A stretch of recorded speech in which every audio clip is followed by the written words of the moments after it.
Amahoro y'Imana nizere ko umeze neza aho uri hose. Uyu munsi rero tukaba tugiye kuganira kuri business 11 ntekereza ko ushobora gutangiza amadolari 1000.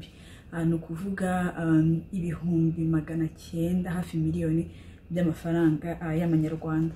Business ya mbere rero akaba ari business yo gucuruza ibintu bijyanye n'inkweto izi zigezweho, navuga wenda nk'ama Air Force, sneakers, ibintu nk'ibyo ngibyo.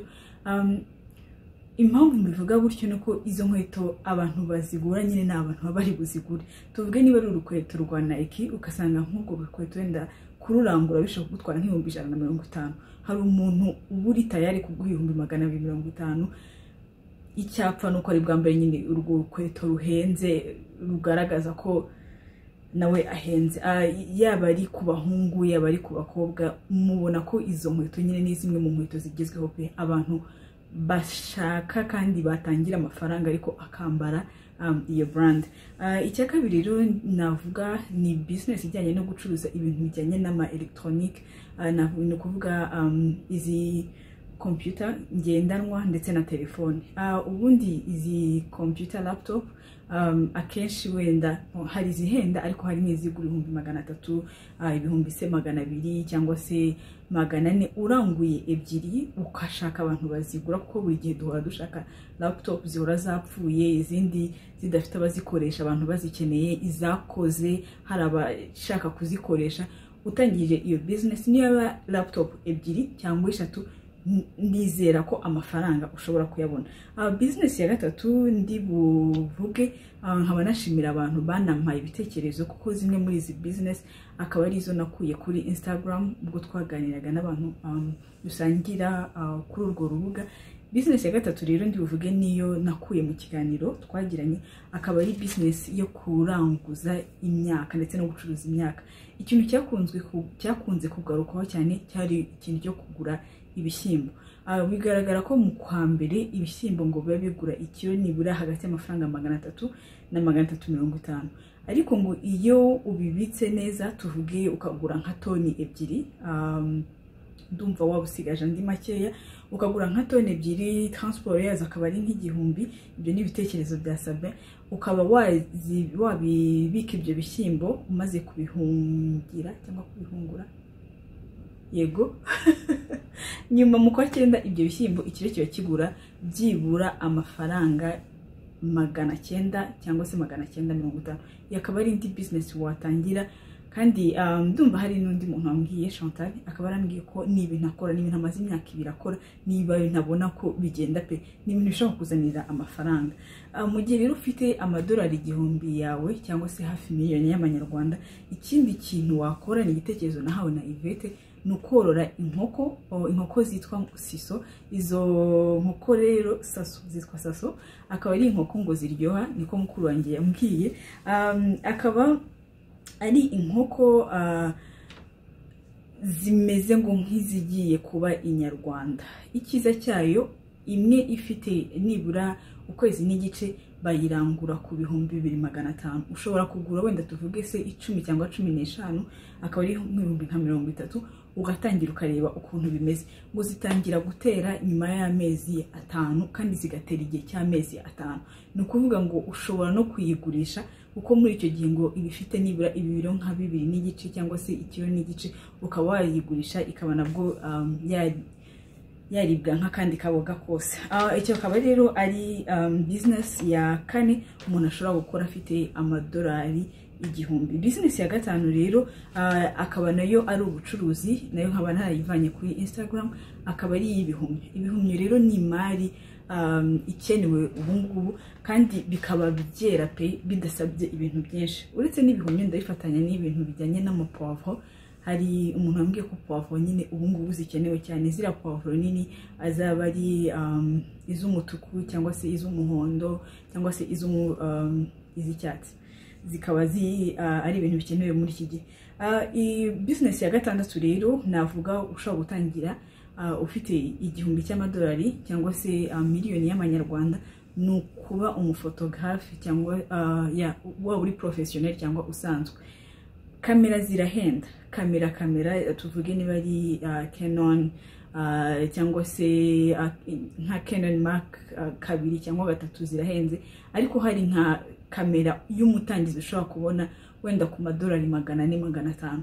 Ntabwo izafotora ubukwe bwa Mukamana, ariko byibura izafata amafoto ku buryo butangira yandi yo muri quartier, yaba ari muri anniversaire, yaba ari ayaba modo. Abantu basigaye bakoresha social media ku buryo butandukanye, ni ikintu ushobora gutangira kandi ukaba wajya imbere. Business ya 7 rero akaba ari gutekera abantu. Ni ukuvuga ngo ugafata igikoni cyawe ukagihinduramo aho gutekera, yaba ari amakwe, yaba se abantu bafite amabiro, ama office, ukajya bagemurira ibiryo mu tuntu dutoya tw'udusorori. Ndabyibuka ahantu twari dufite office muri Kigali, mu mujyi wa Kigali nyine, hari umuntu wajyaga atuzanira amafunguro, akantu kamwe tukakagura 5. Kandi ntekereza ko ibiryo umuntu yatetse atari gukora ibyo bindi bya rusange muri restaurant, hari ukuntu umuntu abyizera kurushaho kuruta uko byaba bivuye wenda se muri restaurant byatetswe n'abantu benshi cyane. Rero ushobora gutangira ugemurira amakwe cyangwa se ukaba wagemurira nk'abantu bari muri office. Business ya 8 rero ni gukora imigati na za keke n'amaringi, ibintu nk'ibyo ngibyo byo ndumva bisobanutse. Igihenda cyane ntekereza ko ari ibikoresho, ibindi ni amafarini, ni amagi, ni za revire, ibintu nk'ibyo ngibyo. Icya 9 kandi gisa nk'ikigezweho nakunda ni ikintu kijyanye na social media management. Mbere ntabwo abantu bitara kuri social media, yaba ari kugira YouTube channel, yaba ari kuri Instagram, ariko tumaze kubona ko hari abantu bakora amafaranga menshi, peza miliyoni na miliyoni, ari ukubera ko ba managinga social accounts z'abandi bantu cyangwa se n'ubwabo izabo. Ugasanga umuntu yakujije umubare w'abantu mu followinga, no kugira ngo akwamamarize ukaba wabanza ukamwishyura. Nicyo ni ikintu nyine ushobora gukora ukaba watangiza iyo miliyoni. Icyo bigusaba nuko nyine w'investisa muri content, ibyo ushyira nyine kuri social media yawe cyangwa se kuri social media z'abandi niba uzi managing. Icya 10 nacyo cyagarutsweho cyane ni ikintu cyo kugura ibibanza. Yego ntabwo ikibanza byoroshye kukibona kuri miliyoni 1, ariko ntibivuze ko bidashoboka. Miliyoni 1 ushobora kubona ikibanza ahantu wenda hatari mu mujyi, hirya gatoya y'umujyi.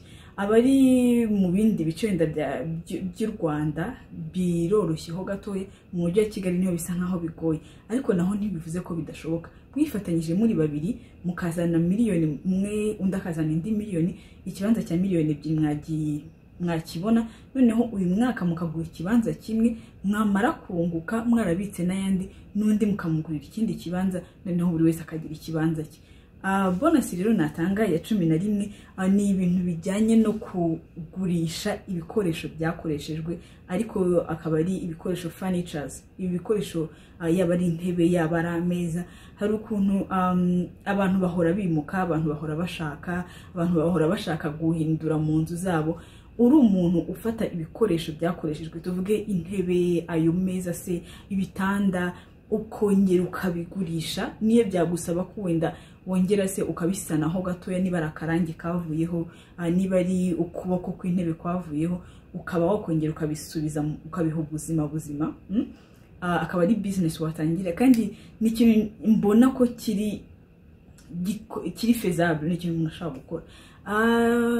Muraduha ibitekerezo rero muri comment, mutubwire we n'icyo utekereza ko tutashyize kuri iyo liste, cyangwa se n'iki ubona ko watangira ukaba nawe wakiteza imbere uhereye ku mafaranga ndetse n'ubutunzi ufite. Mukomeze kugira ibihe byiza, ndabakunda cyane, naho gutaha. Nitwa Bukiza. C'est le fond qui m'appelle à moi. La bête à l'ibanga pour te mettre. La balaka bibi. Oh, la vie est belle. Malobaye moro pemba. Oh, la vie est belle. Oh, la vie est belle. Oh, article 15. Oh, la vie est belle. Débrouillez-vous, débrouillez-vous. Oh, la vie est belle. Maloba et moro pemba. Oh, la vie est belle. Amoroso, amoroso. Oh, la vie est belle. Amoroso, amoroso. Oh, la vie est belle. Travaillez. prenez de la peine, c'est l'effort qui manque le moins. Na beta libanga pote na zuwa mosolo. Na matoki na yo ne osili futo. Na bala kabibi.